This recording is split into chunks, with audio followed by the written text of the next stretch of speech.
Welcome to the 1 o'clock news. This is the 23rd day of December. My name is Dennis Okari, and we start off with our first story where Deputy President William Ruto has called on Kenyans to be cautious during this festive season, sounding the alarm over the increase in the number of road accidents in the country. Now, speaking during a prayer service at Kipsangui Girls High School in Soi, Uasin Gishu County today, Dr. Ruto said leaders need to discard the politics of division and focus on serving the interests of the public. He was accompanied by Governor Jackson Mandago, Soi MP Caleb Kositani, Kikuyu MP Kimani Ichung'wah, Madrid MP Rigathi Gachagua, among others.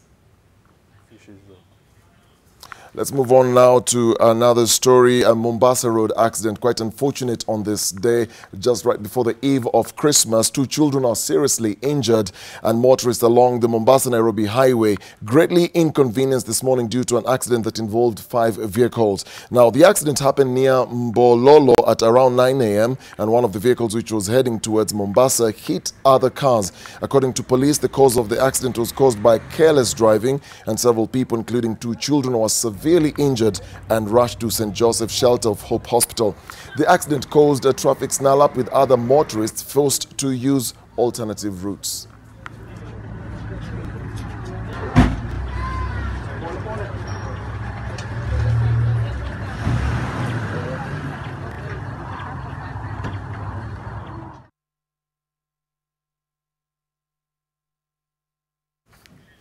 And back to our earlier story, Deputy President William Ruto has called on Kenyans to be cautious during this festive season, sounding the alarm over the increase in number of road accidents in the country. Now, speaking during a prayer service at Kipsangui Girls High School in Soi, Uasin Gishu County on Sunday, Dr. Ruto said leaders need to discard the politics of division and focus on serving the interests of the public. He was accompanied by Governor Jackson Mandago, Soi MP Caleb Kositani, Kikuyu MP Kimani Ichung'wah, and Madrid MP Rigathi Gachagua, among others. Wakati huu wa Krismasi, madreva wale wote wanaosafirisha wa Kenya wawe waangalifu. Tumesema kama viongozi hatutaki tena na lazima tuondoe kwa vyovyote siasa mambo zamani ya chuki na ukabila na watu kutengana na maneno hiyo ambayo inagawanya wa Kenya. Sasa tuunganishe wananchi wote wa Kenya, tujenge daraja za urafiki na undugu na umoja. Now, there's a rift that has emerged among leaders from Western Kenya on whom to support during the 2022 presidential election, as efforts to politically unite the Mulembe nation continue to become elusive. ANC-nominated legislator Godfrey Osotsi has accused MPs from the region of supporting Deputy President William Ruto instead of one of their own. Efforts to politically unite Western leaders, particularly on who to support during the 2022 presidential elections, are widening the rift among leaders of the Mulembe nation. On one side, some members led by Kimilili MP Didmas Baraza and his Sirisia counterpart John Waluke have openly supported William Ruto's 2022 presidential bid. On the other side, a group of leaders, among them ANC-nominated legislator Godfrey Osotsi, want Western leaders to support one of their own for the top seat. Kitu yenye waziri analia, anasema ya kwamba sisi kama Waluya also let us have a formidable structured politics in marriage, please. Na hiyo ndio napata wajumbe wetu wengi wamepotea, wanatangatanga. Na wamesahau kuwa kule chini mashinani kuna mtu wa maana sana. Marekebisho ya katiba ikikuja, tunataka tuseme kwamba tuanzishe mfumo wa rotational president. Zile jamii ambazo zimeonja hii kiti wakae kando, Waluya, Wajaluo na watu wengine ambao hawajaipata hii kiti wakuwe na nafasi. The move by some of the leaders to support Ruto has caused discomfort among the leaders who have been working to actualize the merger between ANC leader Musalia Mudavadi, Ford Kenya leader Moses Wetangula, and Devolution Cabinet Secretary Eugene Wamalwa to spearhead the move to front one of their own for the top seat. Mimi ninashikwa na huzuni kuona kila Jumamosi, kila Jumapili ati wanatembea huku wakitangatanga wakisema kwamba tusaidie William Ruto kuwa rais wa Kenya. Baada ya 2021 kwenda 2022, wacha tufanye mambo ya siasa kujitayarisha kwa mambo ya kura ya 2022. For now, watu wetu tunataka tuseme, tunataka tuwafanyie kazi. Si ni maendeleo mnahitaji? The leaders were in Misiku, Bungoma County, where they attended a Thanksgiving service organized by Devolution CS Eugene Wamalwa's personal assistant. A number of leaders in attendance warned Kimilili MP Didmas Barasa against undermining the pact between President Uhuru Kenyatta and NASA leader Raila Odinga. Vincent Odur, NTV. It has been 10 years since Kenya experienced one of the ugliest happenings in its history, where many lost their lives, loved ones, and even property. Over a decade later, some of those who lost it all are still struggling to make ends meet. More than 600 post-election violence victims have been camping at a slum in Kiresha village in Lari for the last few years, and the conditions they are surviving under are not really the best.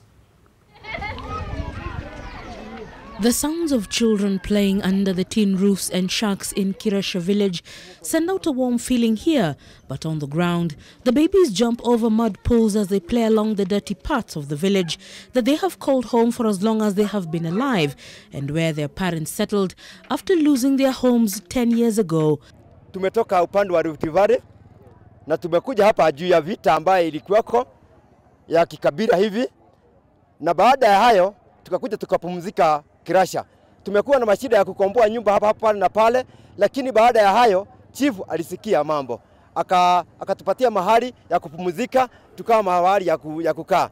Kwa hivyo tumejenga manyumba ambayo sasa inaelekea kuanguka kwa sababu tumejenga na miti ambayo sasa inaelekea kuoza. The government launched a program dubbed Operation Rudi Nyumbani Initiative in the year 2008, meant to have IDPs back in their homes. But the Kiresha slum dwellers claim the government has abandoned them.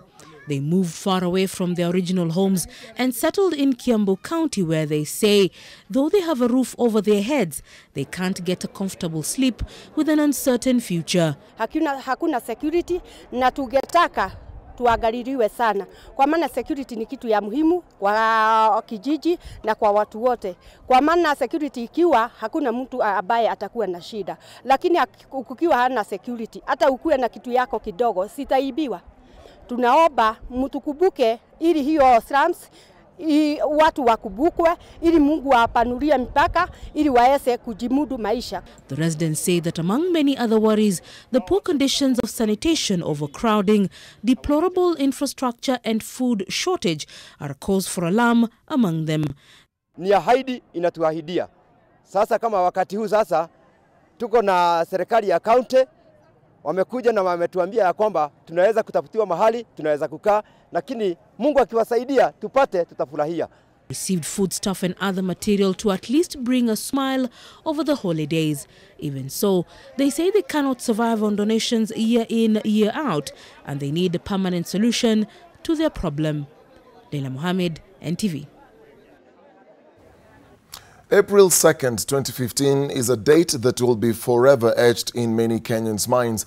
It's the day when gunmen stormed the Garissa University and killed 147 people. 3 years later, and some of those wounds have been patched up. Here's a story about those who rose above the pain and tragedy. Some of the 150 students who moved to Moore University graduated yesterday, and they now share with us their stories of triumph.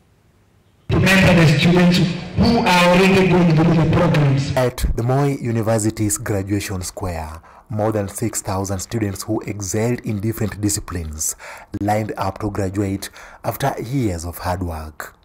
Among them were 150 students from Garissa University College, whose spirit of resilience and determination has kept them going and was finally paying off. Most of us who lost some of their close friends, we are still in the process of recovering, but all in all, we thank God, we have been strong all through. It's been a journey from a dark past, now lit up by their achievements, and they have every reason to relish in it. It has been a long journey, but we feel that it's victory to us, or formalist Garissa students. Yeah, it's actually awesome, come to think of it, and we are actually grateful for this opportunity. We actually never thought that we would come this far after what happened. Tunafurahi kusema kwamba tuna wawili ambao walipata shahada ya first class ambao wakilinganishwa na wale ambao wanafunzi wa kawaida, inaonyesha kwamba mtu kupitia katika janga sio mwisho wa maisha. Their graduation, they say, is a sign that they have salvaged much beauty from the ashes of a most devastating terror attack. For some, those wounds have healed. I don't fear the place. In fact, I was planning to go there. I was planning to go there after graduation and after I get my TSC number to go and work with those people. A dance of triumph over challenges that had set them back and that they have now moved past. Theirs is a story of what determination and resilience can bring about despite a dark beginning. Gabriel Kudaka, NTV, Uasin Gishu County. From our Nation Center studios here in Nairobi, I want to hand you over to Zainab Ismail, who is in Baringo, to also continue bringing us the very latest news from that region and across the country. Zainab. Thank you so much, Dennis. Of course, actually, at this moment, we are at the Lake Baringo, and it is quite beautiful. You can see on the background, it's very calm, but very hot indeed. It is the third day on NTV on the Road, the GA edition in Baringo County, covering what all this county has to offer. But at this point, before we take a look at other stories, let's now link up with my colleague Dan Wangi, who is just quite a number of kilometers away from where we are at the Koriema market. That is where we get the best goat in the entire county. Dan? Thank you very much, Zainab. And like you said, the goat here is what they'd say goat, greatest of all time. That's the belief that's there, that Koriema market meat is not the usual, because you don't have to put salt, according to what we're told. And right now, there is some that's being cut here. You know, it was a political undertone in regards to the discussion that was there yesterday at the goat auction. And so, you know, they've talked about wengine wanakula nyama, wengine wameza mate. Wewe utameza mate kidogo as I kula nyama. But nonetheless, we have a number of people who come here to have their meals and have their goat meat. And so we'll just speak to some of them just to understand why they really enjoy this. Habari ya leo? Salama sana. Atuambia jina lako na utuambie mbona umeamua kuja kula nyama hapa? Okay, kwa majina naitwa Steven Kamau. Nimetoka Nakuru town na nimekuja hapa Koriema market. Na sio mara ya kwanza, huwa nakuja msimu wa Krismasi. Huu ni mwaka wangu wa 3. Huwa nakuja kununua nyama hapa ikiwa mbuzi live. Naenda kuchinja Nakuru, tunakuja pamoja na familia wakati wa Krismasi. Na nyama yenyewe huwa tamu sana. Hata unidi kuweka chumvi. Ndio maana nimekuja na familia yangu leo waonje, ndio tukinunua tukienda nyumbani Nakuru tunachinja kitu ambayo ni mzuri. All right, and you see that's the feeling that's here, and I've just tasted, and definitely I didn't need to add any salt. And at times I'm those people who add salt before I even begin to eat. Let's speak to one other gentleman here. Let me talk to the lady, if that's fine. Maybe you can tell us your name and what is your experience in regards to the meat? Wow, I'm Emma Kaisi. Men, please treat your wives differently this festive season. He's taken me out to have Koriema meat. I've never taken it. I've just tasted and it is sweet. All right. It's sweet. You can confirm to it.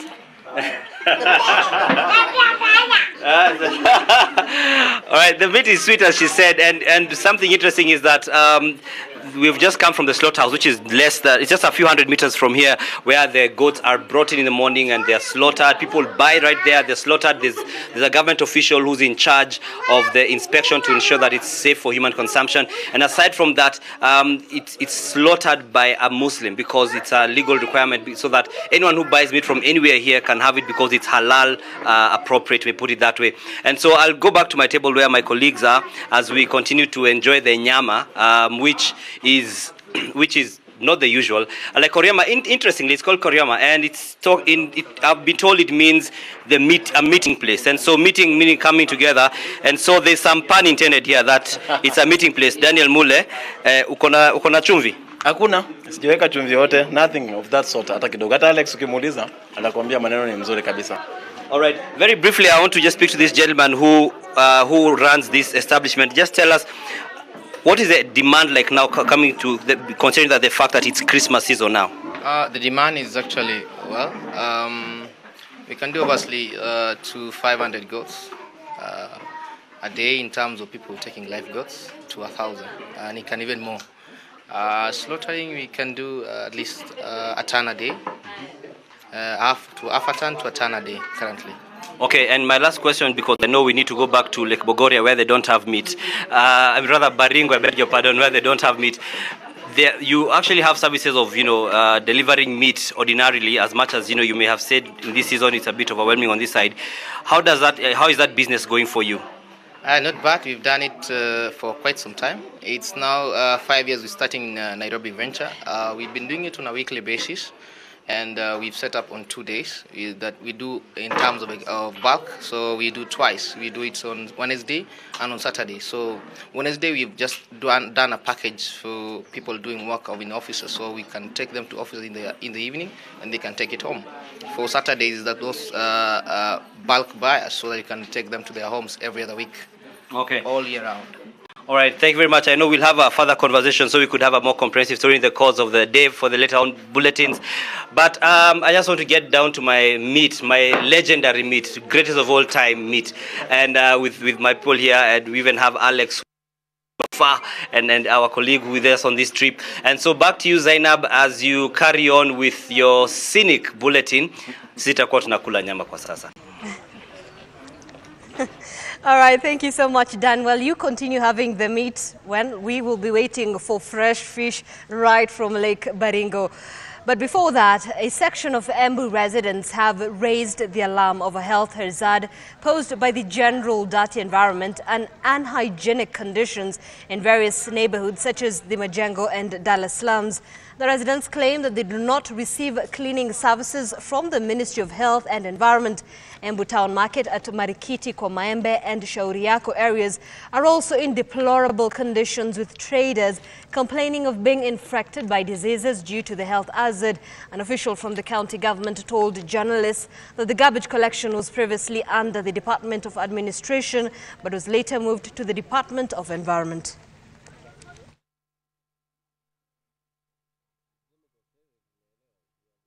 Ningependa kuuliza sasa county kama ndio iko responsible ya kuchukua hii garbage. Unaona hapa vile imetuchafulia hewa, na sisi ni wakaaji wa hapa.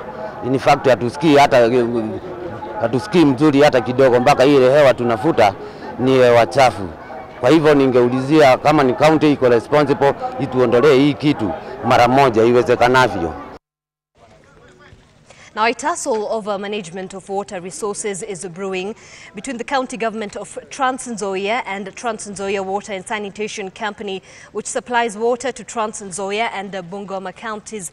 The county government of Trans Nzoia has raised questions over the management of the water company being based in Webuye, Bungoma County, despite the source of water being in Kabolet Forest in Trans Nzoia County.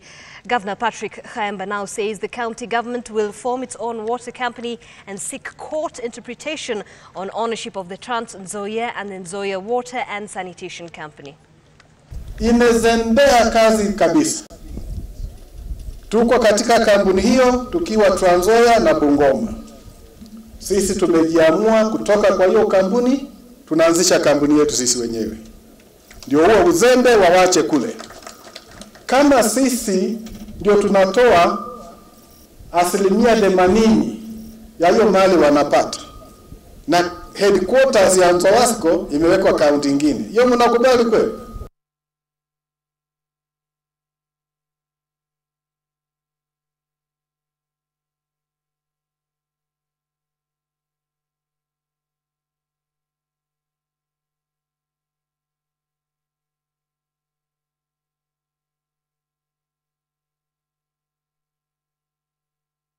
So from a train crash 29 years ago is now threatening the life and well-being of a man from Trans Nzoia County. Gabriel Karuyang lost his legs in 1989 after being run over by a train while relaxing at home. Despite his resilience, his life is now threatened by the ravages of cancer.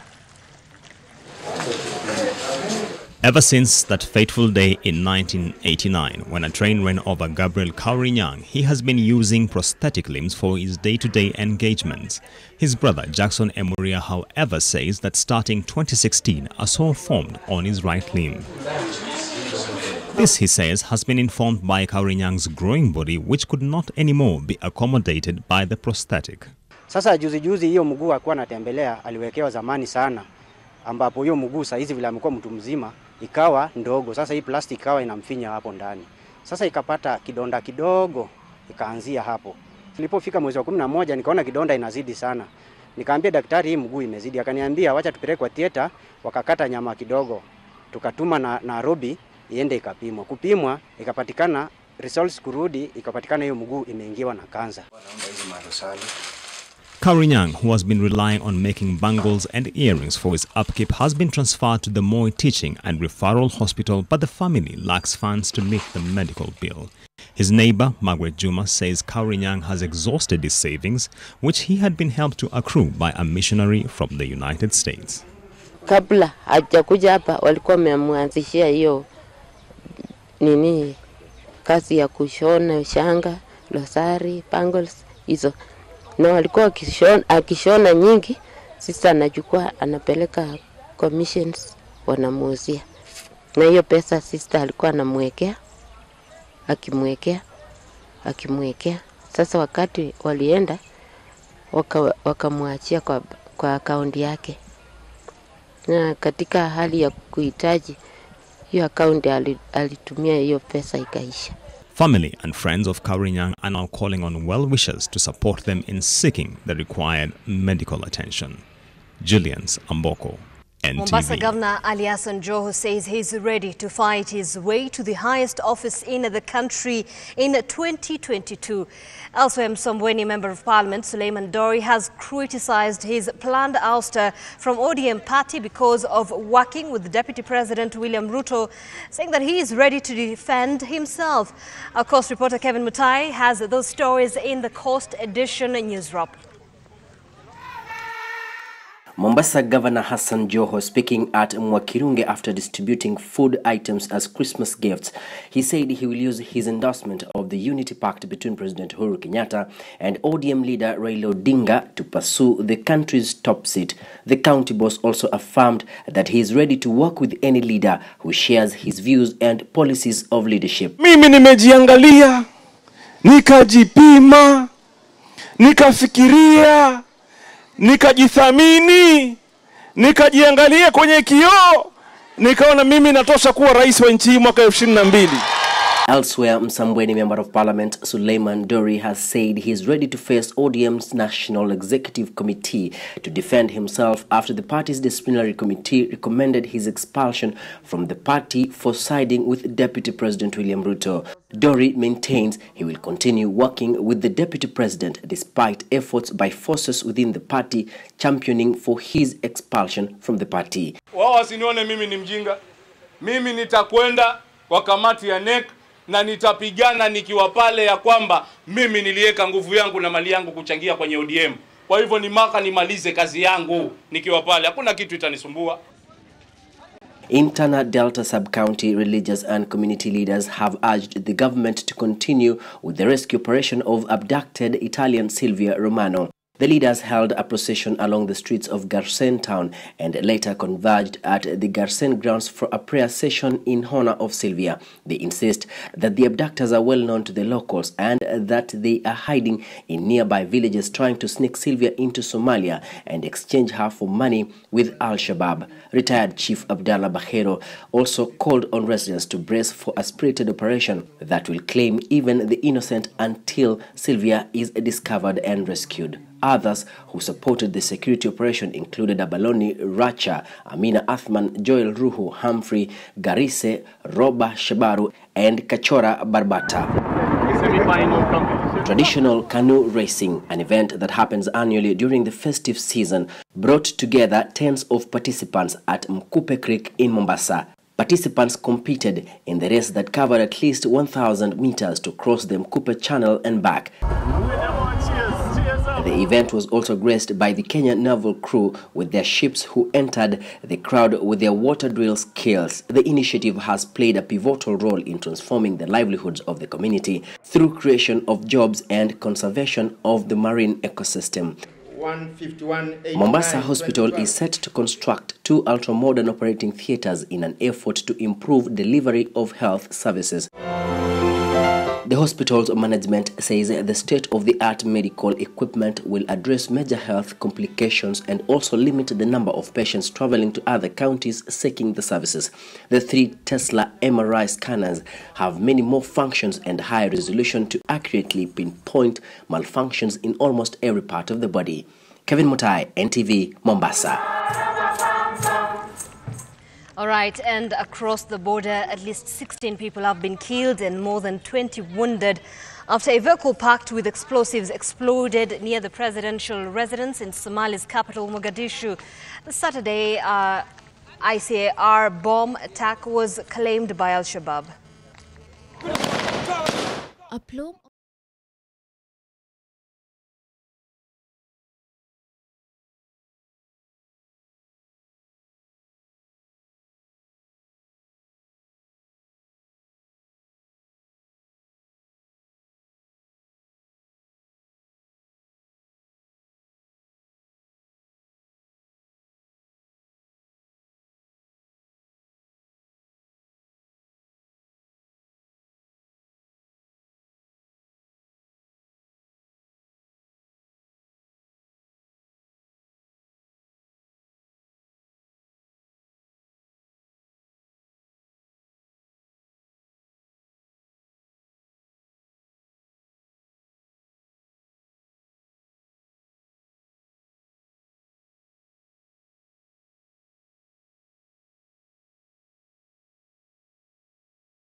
All right, and let's now take a look at the sporting action. And Western Stima went to the summit of the Kenya Premier League after a 2-1 win over Kakamega Homeboys in Kisumu.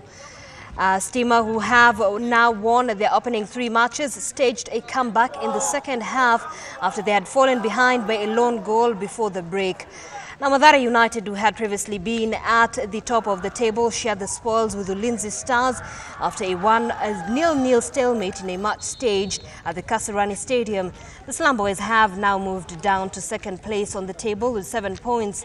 Meanwhile, KCB collected their first point in the top flight after fighting from a goal down to draw on with all with Giants Bandari, who moved down to third place on the table. In the other games, Sofapaka and AFC Leopards played out to an entertaining 2-2 draw. Today, Tusker will play Mount Kenya United at Kasarani. Vihiga United will tackle Sony Sugar at Buhungu as Zoo entertain Chemelil Sugar at Kericho Green.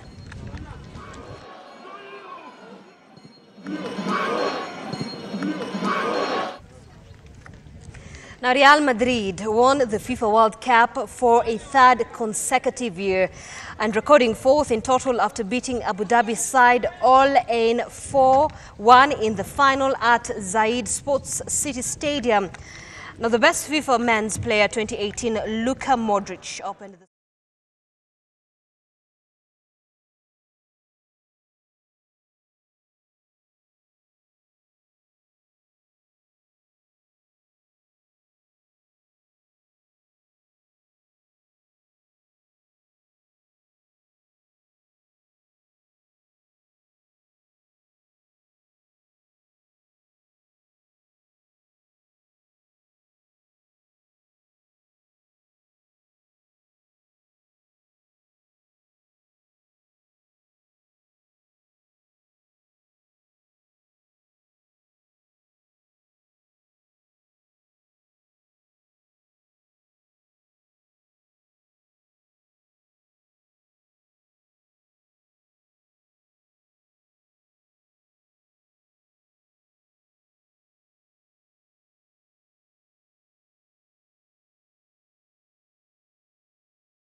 Roma 1-0 at Juventus Stadium in Serie A to clinch the unofficial winter title with 2 matches remaining before the halfway point. Mario Mandzukic scored the only goal in the 35th minute. With the win, Juventus now have an 8-point lead over second-placed Napoli, who beat Spal 1-0. Third place.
And I have Mr. Fox from Baringo County, from the Lake Baringo.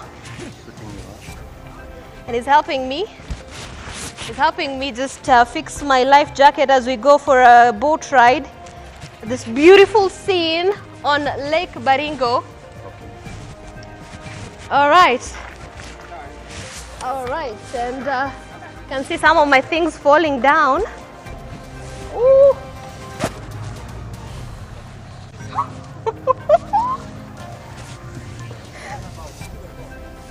Huh? Oh, okay.